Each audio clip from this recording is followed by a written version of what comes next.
उस चंद्रशेखर की सोच अभी तक आप लोगों ने देखी थी, किस तरीके से जगह जगह मंचों पर बहन जी से मिलने की बात कर रहा था। मैं आपसे पूछता हूँ, क्या चंद्रशेखर कभी बहन जी के पास गया? जो व्यक्ति अखिलेश के पास जा सकता है, जो व्यक्ति राहुल गांधी के पास जा सकता है, जो व्यक्ति अरविंद केजरीवाल के पास जा सकता है, और जो व्यक्ति लोकदल के नेता अजीत पाल के बेटे के साथ जा सकता है, वो व्यक्ति बहन मायावती जी के साथ जाने में क्यों कतरा रहा है? सोचिए, जो व्यक्ति बहन जी के पास जाने में शर्म कर रहा हो, यानी कि वो आदमी जो दोगला है, उस आदमी की सोच दोगली सोच है। जो व्यक्ति सत्ता में आने की बात करता है, वो आने की बात नहीं कर रहा, वो समाज के वोट को बांटने की बात कर रहा है। वो ना तो सत्ता में खुद आ पाएगा कभी, और ना ही कभी सत्ता में दलित समाज को आने देगा। चंद्रशेखर आज जो है, जो पार्टी बनाकर समाज के सामने आया है, तो केवल और केवल बीएसपी को रोकने के लिए आया है, ये ध्यान रख लेना। वो दलित समाज के वोट को काटने के लिए आया है, वो दलित समाज की सत्ता को रोकने के लिए आया है। आप लोग अगर नहीं समझे तो 2027 आपको समझा देगा। सभी साथियों का हमारे YouTube चैनल में बहुत बहुत स्वागत। साथियों, अभी कल देखा गया है कि चंद्रशेखर आजाद यानी कि आजाद समाज पार्टी के द्वारा एक आयोजन किया गया था, और मुजफ्फरनगर के अंदर काफी अधिक भीड़ भी देखी गई। और उस भीड़ से क्या पता लगता है, क्या सोचते हैं आप लोगों ने? क्या सोचा आप लोग उस भीड़ को देखकर? क्या सोचे ये तो मुझे नहीं पता, लेकिन मैंने उस भीड़ को देखकर जो सोचा मैं आपको बताने की कोशिश करता हूँ, जो मैंने महसूस किया उस भीड़ के द्वारा। साथियों, जो अभी जो भीड़ वहां पहुंची, उससे कई गुना भीड़ मायावती जी की रैली में लखनऊ पहुंची थी। और जो लखनऊ में पहुंचने वाले लोग हैं, उनमें से ही जो ये लोग मुजफ्फरनगर में पहुंचे, उन्होंने क्या कहा, ये कुछ छोटा सा क्लिप मैं आपको सुनाता हूँ। चंद्रशेखर भाई की 2027 में सरकार आने वाली है। साथियों, जो ये आप लोगों ने क्लिप सुनी, इससे क्या आपने महसूस किया? क्या आप समझते हैं कि जो है ये व्यक्ति जो रैली के अंदर ढोल लंगाड़े के बीच में अपनी एक आवाज को बुलंद कर रहा है और कह रहा है कि 2027 में चंद्रशेखर भाई की सरकार आ रही है? साथियों, अगर चंद्रशेखर जी की बात की जाए तो चंद्रशेखर जी वो समाज के वो व्यक्ति हैं जिन्होंने कभी समाज के किसी आयोजन में भाग नहीं लिया। चंद्रशेखर वो व्यक्ति है जिसने कभी भी बहुजन समाज के किसी मंच पर आकर अपनी पहले आवाज बुलंद नहीं की। और आज जो है, अगर समाज एकजुट हो रहा है, आज जो समाज अगर जो है एकजुट होने की राह पर है 2027 के लिए, तो वो देखा गया 2027 के उस मिशन को लखनऊ के बहन मायावती जी के उस रैली में शाम कांशीराम जी के महापरिनिर्वाण दिवस पर। तो साथियों, अब जब समाज एकजुट हो रहा है, तो चंद्रशेखर जी को अलग अलग मंचों पर जाने की क्या जरूरत है? चंद्रशेखर जी जो कि अक्सर अपने उससे विरोध की स्थिति को बरकरार रखे हुए हैं, समाज के व्यक्ति, जो समाज के लोग जो 2027 के मिशन की राह देख रहे हैं, 2027 में सरकार बनाने की राह देख रहे हैं कि बहुजन समाज का वोट कितना है, 20 से 22%। वो लोग ये नहीं समझ रहे हैं कि सरकार बनाने के लिए एक बहुमत की जरूरत होती है, और बहुमत कभी भी आप ये मान के चलें कि दलितों का बहुमत अब आने वाला नहीं है। क्योंकि जो दलितों की सरकार की बात की जाए, तो अब केवल ख्वाब ही ख्वाब देख सकते हो।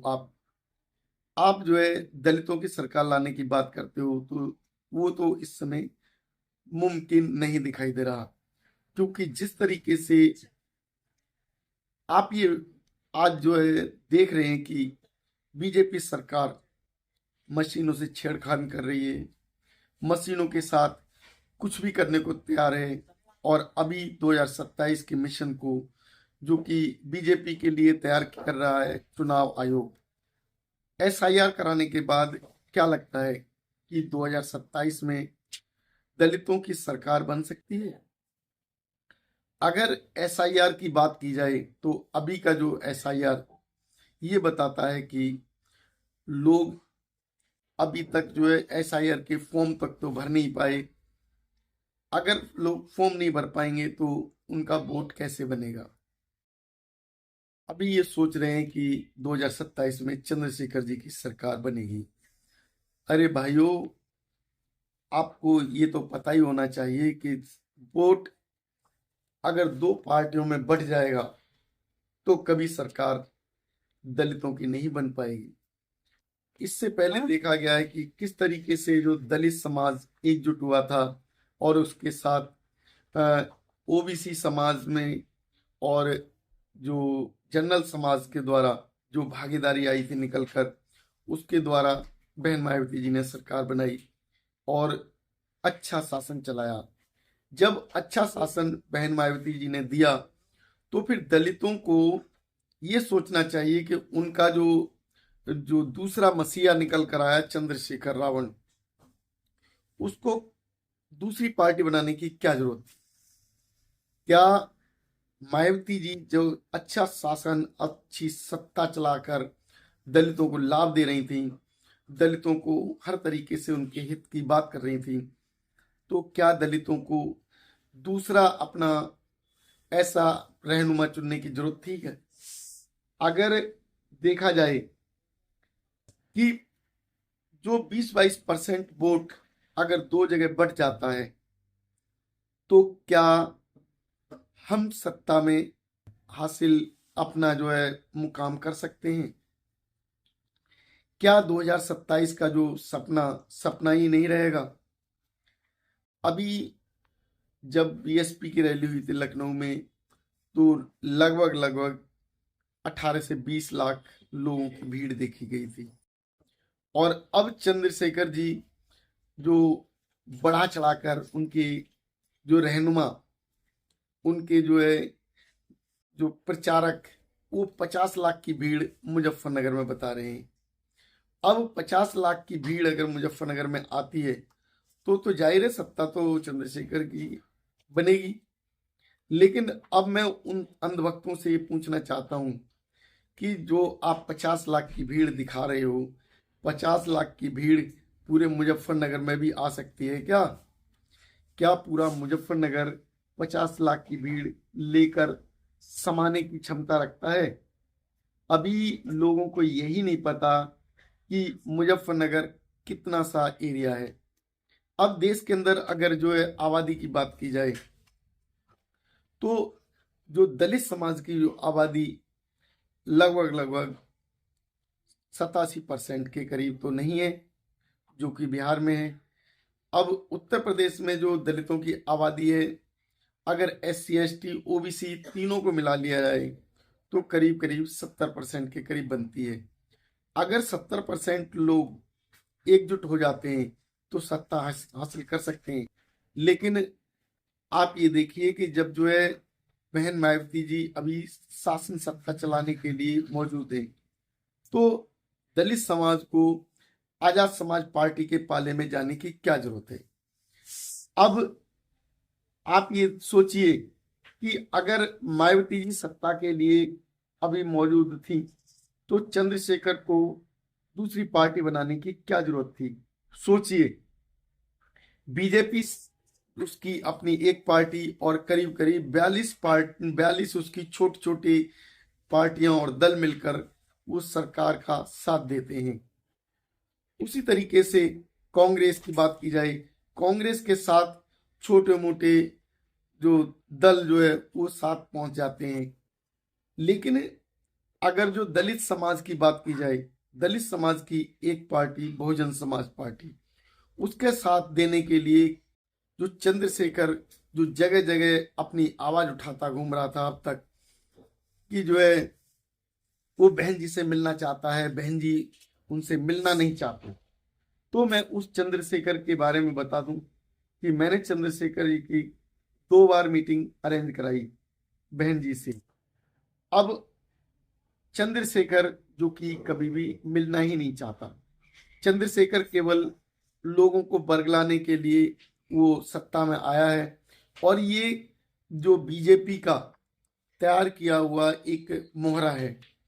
दलितों को ये समझ लेना चाहिए कि जो व्यक्ति सत्ता में आने की बात करता है और दलित समाज को बरगला रहा है, वो सत्ता में अकेला आ सकता है क्या?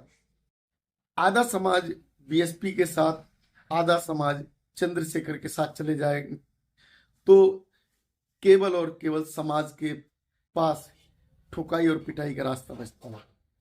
समाज जो है आज जो स्थिति दिखा रहा है उससे लगता है कि 2027 में सत्ता तो नहीं आएगी, लेकिन तुम्हारी ठुकाई और पिटाई तो जरूर होगी।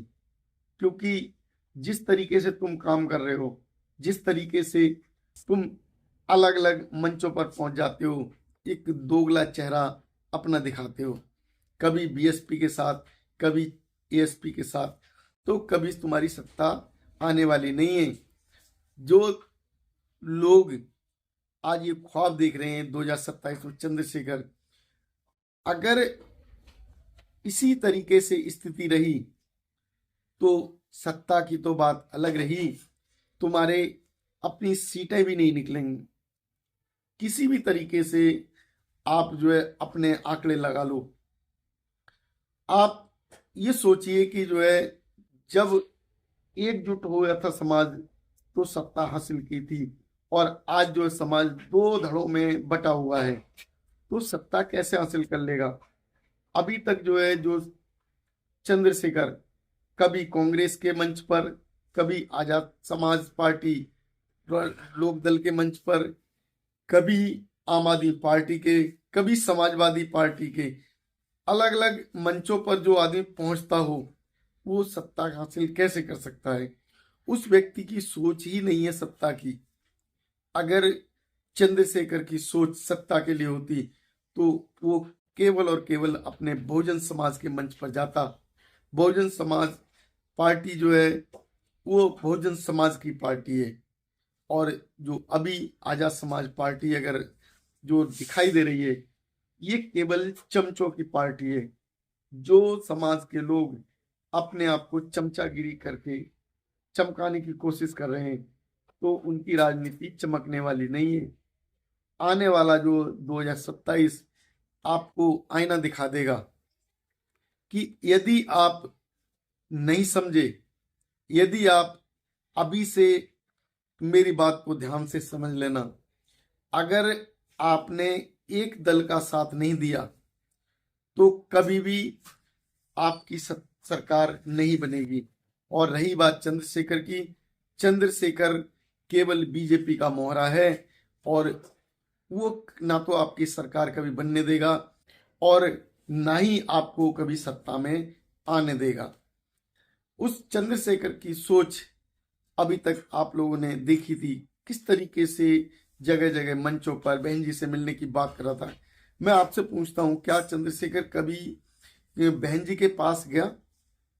जो व्यक्ति अखिलेश के पास जा सकता है, जो व्यक्ति राहुल गांधी के पास जा सकता है, जो व्यक्ति अरविंद केजरीवाल के पास जा सकता है, और जो व्यक्ति लोकदल के नेता अजीत पाल के बेटे के साथ जा सकता है, वो व्यक्ति बहन मायावती जी के साथ जाने में क्यों कतरा रहा है? सोचिए। जो व्यक्ति बहन जी के पास जाने में शर्म कर रहा हो, यानी कि वो आदमी जो दोगला है, उस आदमी की सोच दोगली सोच है। जो व्यक्ति सत्ता में आने की बात करता है वो आने की बात नहीं कर रहा, वो समाज के वोट को बांटने की बात कर रहा है। वो ना तो सत्ता में खुद आ पाएगा कभी, और ना ही कभी सत्ता में दलित समाज को आने देगा। आज अगर चंद्रशेखर सत्ता की बात कर रहा है। चंद्रशेखर आज जो है जो पार्टी बनाकर समाज के सामने आया है तो केवल और केवल बीएसपी को रोकने के लिए आया है, ये ध्यान रख लेना। वो दलित समाज के वोट को काटने के लिए आया है, वो दलित समाज की सत्ता को रोकने के लिए आया है। आप लोग अगर नहीं समझे तो 2027 आपको समझा देगा। साथियों, आप लोगों की क्या राय बनती है हमारी इस वीडियो पर अवश्य बताएं।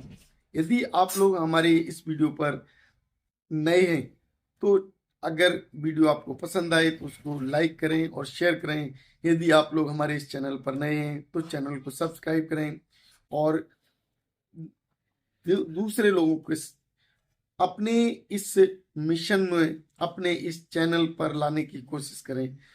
धन्यवाद। नमो बुद्धाय। जय भीम साथियों।